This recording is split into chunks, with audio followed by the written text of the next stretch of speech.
bring back everyone Thanos had erased, Banner volunteered to put on the Infinity Gauntlet. The moment it locked around his right hand, a massive surge of gamma energy tore through his body, scorching his arm non-stop. But thanks to his incredible willpower, Banner managed to endure it. He dropped to one knee, and with everything he had left, snapped his fingers.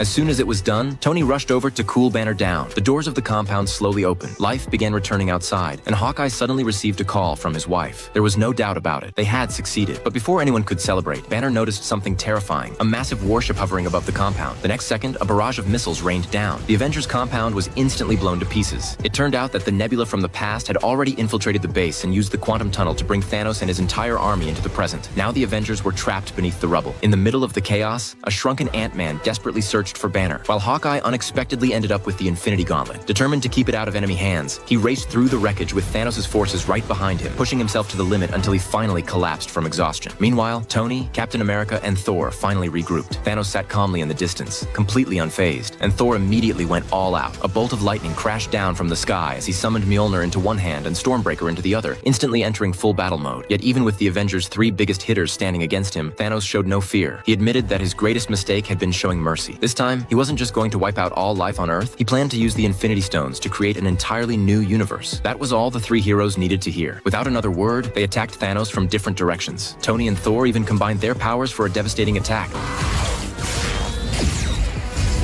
But Thanos still managed to shut it down. Thor tried to summon Mjolnir for another strike, only for Thanos to grab Tony and use him as a shield. Captain America was sent flying moments later. Then Thanos overwhelmed Thor in close combat, slamming him into the rubble and beating him relentlessly. Thor tried to call Stormbreaker back, but Thanos intercepted it in midair. Just as the axe was about to come crashing down, Mjolnir suddenly flew across the battlefield. Captain America had been worthy all along. With his shield in one hand and Mjolnir in the other, Cap unleashed a brutal combination of hammer and shield strikes, forcing Thanos backward. Then he called down lightning, wielding the power of a god in the body of a mortal. But the gap between them was still too great. Thanos eventually found an opening and took Cap down, injuring his leg before repeatedly hacking at his vibranium shield with his double-edged sword until the supposedly indestructible shield was shattered. By now, Captain America was battered and bleeding, and standing before him was the full force of Thanos' army. But Cap refused to back down. Struggling to his feet, he tightened the strap on his broken shield and stood alone at the front of the battlefield, ready to face an entire army by himself. Just when it seemed like the outcome had already been decided, a familiar voice came through his earpiece.